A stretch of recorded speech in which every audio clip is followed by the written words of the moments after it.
La lecture de presse du jour sur Alliance 92. Le journal Les Nouvelles pour commencer notre lecture de presse en ce mercredi 11 septembre. Grand titre ici du journal Les Nouvelles, tragédie à Tanzumbat. 8 personnes périssent dans un incendie. Un incendie spectaculaire a éclaté dans la commune de Tanzumbat dans la nuit de lundi. Prisonnières des flammes, 8 personnes ont péri au cours de cette stratégie. On note, nous dit ici la légende du journal Les Nouvelles, une série d'incendies un peu partout dans le pays ces derniers temps.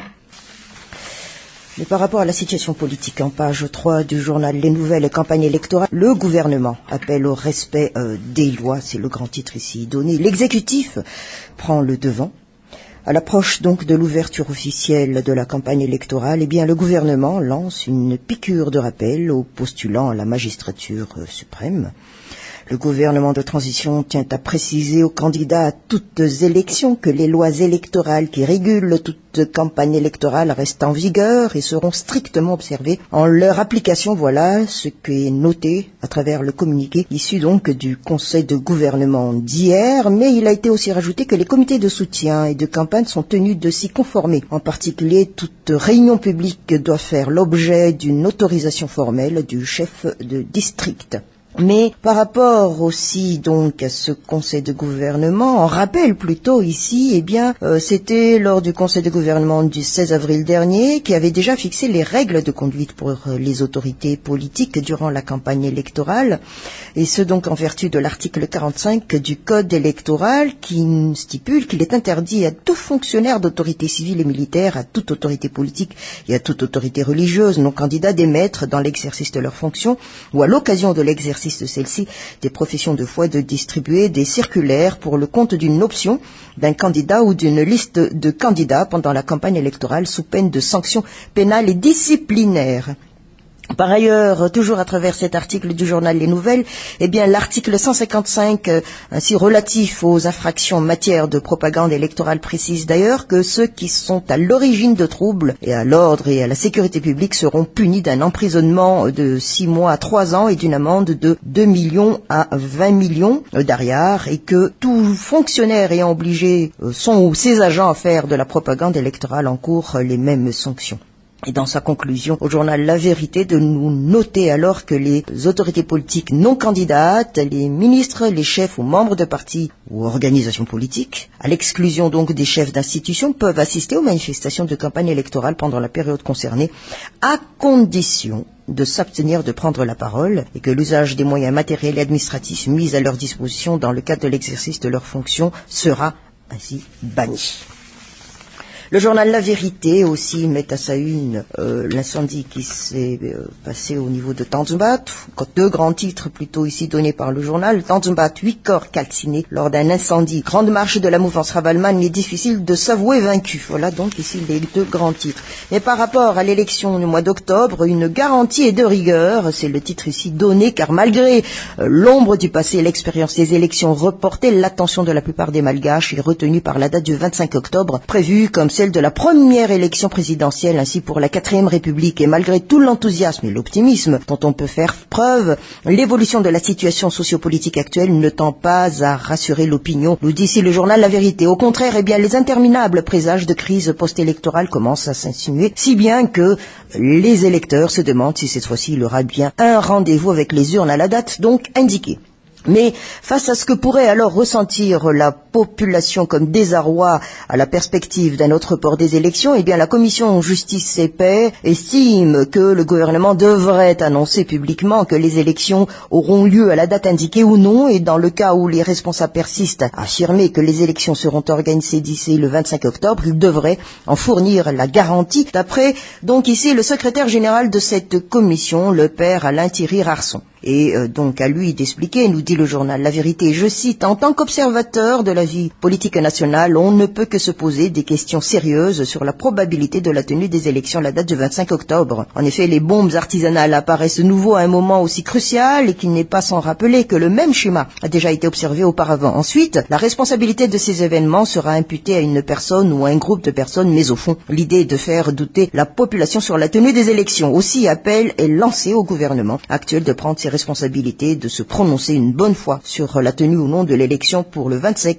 octobre prochain. Fin de citation. Et ici, dans sa conclusion, au journal La Vérité de nous dire qu'on ne peut que constater, en effet, que comme à chaque fois que la situation politique tente à prendre une nouvelle tournure, le pays s'embrase. Bombes artisanales par-ci, émeutes par-là, recrudescence d'actes de banditisme, etc. Bref, tout est mis en œuvre afin de faire croire que le pays est à feu et à sang. Un climat loin d'être propice à l'organisation d'élections. À qui profite le crime? Pose alors comme question ici, en conclusion, le journal La Vérité. L'Express de Madagascar. Grand titre à la une, Patrick Radzonar, on a tué le gouverneur. C'est le grand titre ici donné de la légende qui accompagne ce grand titre en page 1. Patrick Radzonar se dit profondément outré par la mort subite de Guy Ratouvendran, la gouverneur de la Banque centrale. Ce dernier lui aurait fait des confidences qu'il a quelques jours sur la cession de la BNI Madagascar. Selon lui, on l'a tué à travers les pressions qu'il a subies pour faire aboutir cette transaction illégale. C'est ici donc la légende qui accompagne ce grand titre. Mais de son éditorial, feuille de banqueroute, c'est le titre ici donné. De quoi parle-t-on? Eh bien, à l'éditorialiste de l'Express de Madagascar de nous faire part alors qu'un scandale de plus à mettre aux exploits de la transition. La cession forceps de la BNI Madagascar fait grand bruit dans la région, mais semble étouffée dans le microcosme local. Et selon un opérateur bien connu, nous dit ici l'éditorialiste de l'Express de Madagascar, elle aurait coûté la vie au gouverneur de la Banque centrale qui s'y serait opposé jusqu'à son dernier souffle. Il ne s'attendait pas à ce que sa nomination soit assimilée à une mission. Son prédécesseur nommé par le régime précédent était difficilement manipulable. La presse régionale en parle à satiété étant donné que le montage de l'opération fait fi des législations en vigueur et que la cession met en jeu de puissants opérateurs de la place.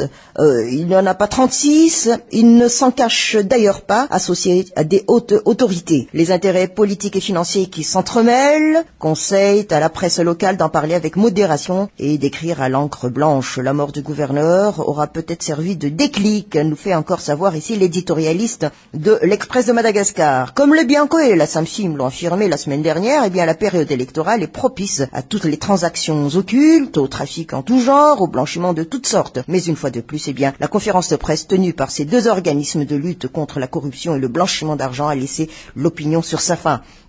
Et ils se sont contentés, donc ici on parle de Bianco et Samfin, de généralités, de constats pour justifier qu'il existe des bosses, ils ne peuvent pas aller au-delà et doivent en rester aux banalités. Voilà ce que nous fait part ici, donc déjà sur ces deux organismes, l'éditorialiste ici de l'Express de Madagascar. La cession de la BNI Madagascar a certainement des liens proches ou éloignés avec la campagne électorale. Il nous essaie d'éclaircir ici l'éditorialiste de l'Express de Madagascar. La célérité de l'opération ficelée en 2 temps, 3 mouvement après une période de stagnation est aussi révélatrice, de même que le déplacement de quelques autorités dans les îles voisines concernées par cette affaire. Et quand on voit les moyens mis en jeu par certains candidats à l'élection présidentielle, on se demande si organiser des élections ne serait pas pur cynisme dans la situation actuelle. On ne lésine pas sur les moyens pour gaver la population de discours et de concerts, alors que la majorité se demande si, avec cette pauvreté hideuse, elle peut tenir un jour de plus. Avec les reports d'élections, le pari devient compliqué, nous dit alors ici l'éditorialiste de l'Express de Madagascar. La feuille de route, voilà le sujet aussi, arrivera à son terme avec la tenue des élections, mais ce ne signifierait absolument pas la fin de la crise, du moins celle qui a trait à la vie socio-économique. Et cette campagne indique clairement que que les choses sont parties, on est en train d'échafauder la feuille de la banqueroute. Et si l'élection n'est que la légalisation de la transition, si un candidat qui l'incarne l'emporte, la copie risque de dépasser l'original. Voilà ici une part de notre lecture de cet éditorial de l'Express de Madagascar. Courrier de Madagascar, Raouldine Nanaev, Kubakamba va Fapan Fisona Vaok, Fatma Samoura, la CNDR est une initiative malgache, voilà. Donc ici, les 2 grands titres donnés par Courrier de Madagascar. Mais d'un éditorial à un autre, celui de Courrier de Madagascar, on nous titre l'exemple, c'est eux. Vu la situation alarmante du comportement irresponsable de certains concitoyens, vu le non-respect du Soutouavna Malagas, vu la recrudescence des violences perpétrées à l'égard des femmes et des enfants, vu la recrudescence de l'insécurité plus ou moins généralisée, il a été décidé la mise en place d'un comité interministériel chargé de mener une étude des modalités de mise en œuvre du renforcement de l'éducation civique dans les établissements scolaires et de l'éducation citoyenne par le biais des mass médias. Cette déclaration qui émane du Conseil du gouvernement d'hier prêterait à rire si la situation n'était pas aussi déplorable, avoue tout de suite ici l'éditorialiste de Courrier de Madagascar. Certes, d'ailleurs, reconnaît ici donc, c'est moi qui fais la redondance, Courrier de Madagascar, l'initiative est fort louable et mérite d'être encouragée. Néanmoins, les instigateurs de cette démarche ne doivent pas oublier que l'exemple, c'est eux. Et à ce titre, si une telle dégradation de la mentalité du civisme est constatée actuellement, l'origine première est le comportement de ceux qui doivent donner l'exemple, c'est-à-dire les dirigeants. En matière de comportement irresponsable et de non-respect du Soutravna Malagas, les agissements qui sont entre autres à la source de la recrudescence des violences et de l'insécurité, ce sont ces princes qui nous gouvernent, ainsi que les responsables à tous les niveaux, qui sont assurément les champions. La grande masse de la population ne fait que suivre le mouvement, défend ici l'éditorialiste de Courrier de Madagascar. Une situation qui prête à rire, avons-nous dit, étant donné que ce sont eux qui veulent donner des leçons qui sont à l'origine du mal. Aussi, l'instruction civique qui sera dispensée aux élèves risque-t-elle de ne pas être suivie par ces derniers tant que l'exemple ne vient pas d'en haut. Et par ailleurs, en ce qui concerne de remettre en place toute culture, celle respectant le Soutravna Malagas, les valeurs ancestrales qui ont toujours fait la spécificité de la population, au lieu et à la place de cette culture qui prédomine actuellement, celle où l'argent est roi et l'impunité indue pour ceux qui en ont, et dans cette démarche également, ceux qui sont au pouvoir ont la plus grande part de responsabilité. Néanmoins, il est difficile d'imaginer, nous dit ici Courrier de Madagascar, que l'un d'entre eux pourrait changer de comportement et entraîner ses pairs à en faire de même, surtout que leur seule et unique motivation pourrait être intégrée au sein des institutions ou pour avoir un poste de responsabilité, et surtout de jouir des avantages y afférents, dont l'impunité justement. Mais quoi qu'il en soit, cette initiative a au moins le mérite d'exister, nous dit Courrier de Madagascar. Quant au changement qu'elle espère apporter, on n'est pas prêt d'en voir le début, tant que ces princes qui nous gouvernent ne changeront pas. Midi Madagascar, la laude des Bahanj d'Olympe, pas de demande de remboursement de la caution de 250 millions.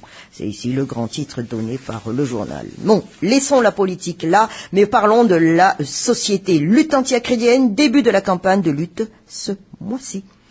Et une campagne donc fortement attendue, et étant donné les risques qui menacent la population en termes d'insécurité alimentaire si aucune mesure n'est prise. Alors la FAO, l'Organisation des Nations Unies pour l'alimentation, a donné 160 000 litres de pesticides dans le cadre de la campagne de la lutte contre les criquets au pays. Une campagne massive qui nécessite en réalité près de 500 000 litres. Et ces campagnes de lutte mobiliseront les grands moyens, allant donc des hélicoptères aux avions ultra-légers, en passant par les véhicules à 4 à 2 roues. Et grâce à cette campagne à grande échelle, nous dit ici Midi Madagascar, près de 1,5 million d'hectares seront traités pour la période 2013-2014, près de 500 000 hectares pour la deuxième année et 150 000 hectares pour la troisième et dernière année. Une forte mobilisation appuie ici Midi Madagascar, qui a été effectuée par les divers partenaires afin de mener à bien cette campagne, car la lutte contre les criquets nécessite un budget de 22 millions de dollars, si l'État malgache ne peut apporter que 2 milliards d'ariars. La lutte contre les criquets est un problème national qui menace la sécurité alimentaire dans plusieurs régions de l'île, et cela pour les années à venir, nous dit ici Midi Madagascar. Enfin, la Gazette de la Grande Île, campagne électorale, le ministère de l'Intérieur interpelle les candidats, c'est le grand titre ici donné. Mais par rapport aussi toujours à notre lecture de presse, air protégé, 97 zones consumées par les feux. Voilà, en page 8, page économie, ici, de la Gazette de la Grande Île. La saison sèche attise les feux et surtout l'intérêt de ceux qui s'adonnent à ce néfaste sport annuel qu'est l'incendie de forêt et de brousse. Les aires protégées ne sont pas épargnées par ce fléau, appuie encore ici la Gazette de la Grande Île. Et les dernières données et images satellitaires du système d'alerte feu datées du 9 septembre 2013 font état alors de 97 points où l'on a détecté la présence de feu. Et ces différents points se trouvent tous dans des aires protégées. Plusieurs présences de feu sont même observées dans de nombreuses aires protégées. Alors ici, au journal La Gazette de la Grande Île, de nous en citer cas du Bemara, du complexe Mikea, du corridor d'Ankenye, Nzamena, des corridors forestiers Fandina Vunjus, Bungulav, Maavav, Kinkun, l'aire protégée à Kirin des Mitea ainsi que le Tampuket de Sanalamain sont également concernés par la présence de plusieurs feux. Et le 10 août dernier, nous partage ici la Gazette de la Grande Île, le système d'alerte feu a signalé 74 points dans les aires protégées et affectées par les feux. En un mois donc, la présence de feux dans les aires protégées menace d'être portée à 100.